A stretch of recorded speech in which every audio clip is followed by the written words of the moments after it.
For thegamingbuddha.com, this is Mike V, and I'm here with Jeff Damski, game designer. For what? Game designer for Grey Goo. Grey Goo. All right, we just played Grey Goo, and I lost.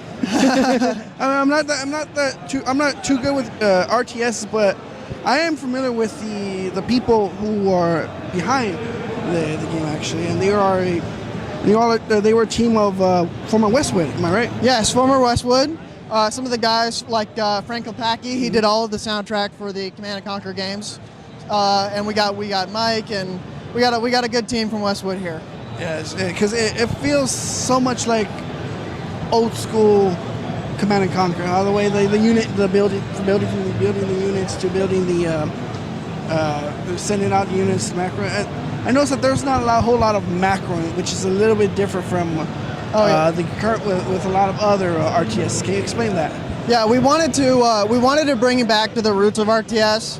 Command & Conquer came out so long ago, and people are so fan of that series. And we wanted to say, how can we bring that back in the best way possible? So what we wanted to do is we wanted to bring that back, but then update it as much as we can, and try to take away all of the tedious rote tasks that you normally have to do in other games, like. Queuing up units, you might forget to queue up a unit. We have auto production to fix that. So if you want to build a certain type of unit, you can always set that to auto queue and then know it's going to be there when you're looking for it. Yeah. And then with our resourcing system, especially for the humans and betas, our base building factions, they can build extractors that automatically calculate how many harvesters that they need, so that they make sure that they have the optimal amount of rate, so that you don't have to get too close to them and be like, oh no, I have to go across the map. Yeah. Now the betas, you can do that if you want to. You can set up power hubs and it kind of expand to wherever you want to go. The humans are more stationary. They have to have all of their structures connected to the central core, like you were playing. And I think your opponent was a beta. Yeah. Yeah. So he was able to kind of expand a little bit more. Yeah, it kind of reminded me of the Brotherhood of Not, how they're able to grow a little bit faster. Yes. And the GDI where you have to stay close together. Yes, yeah. So there's a lot of references to older style of games, and then with our Goo faction, our Goo is our namesake. Yeah.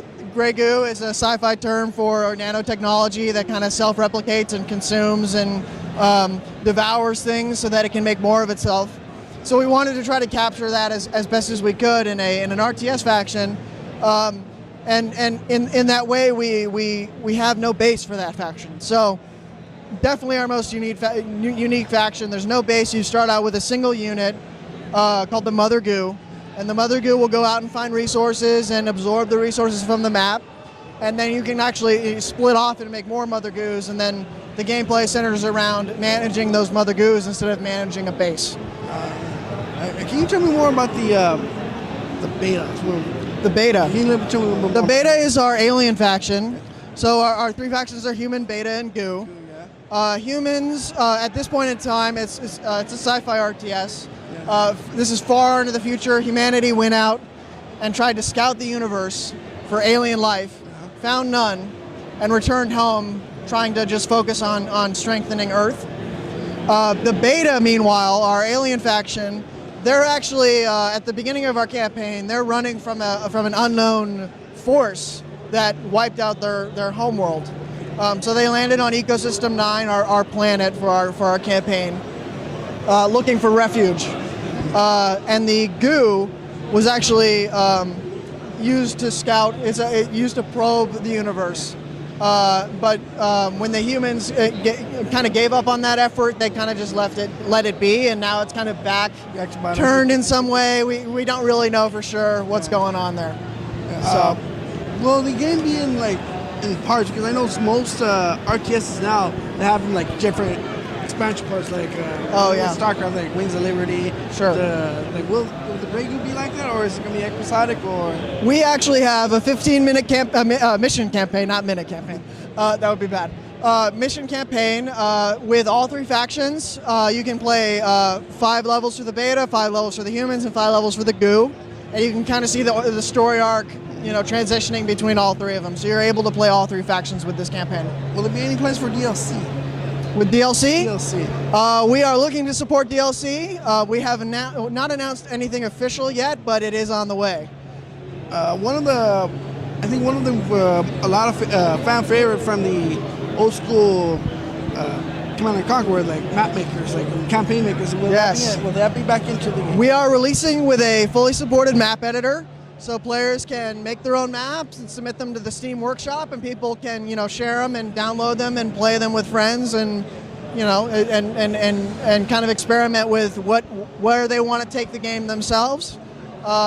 So yeah, we're going to do that, and then I think we're also going to be adding in a script editor, so you can add scripted events and potentially make your own missions if you want to. That won't be in at launch. But then also post-launch, we're also looking to support observer mode and replay system. That won't be in for launch, but that is coming as well. All right. That's why it's a really fun game. I really like it. I like how it's like it brings it back to the simpler time of Command & Conquer. Yeah. And so the game's actually released today, right? Today is the release. You can go get it on Steam. For this weekend, you can actually get the game and get the soundtrack for free. The soundtrack by Frank Lepacki, did all the Command & Conquer music. It's fantastic. It's over an hour long, I believe. All new music, different music for each faction even. It's really, really cool. And how much is the game price right now? The game is out for $49.99 on Steam. So go check it out. The trailer is amazing. I love the trailer. I love the trailer. That was really cool. It was really cool. Yeah. So and the campaign has all of the same quality cinematics that they have for that trailer. Oh, nice. Yeah. So it's really cool stuff. All right. So that's it for Grey Goo, and thank you a lot for giving me the tour and everything. Thank you. Thank you.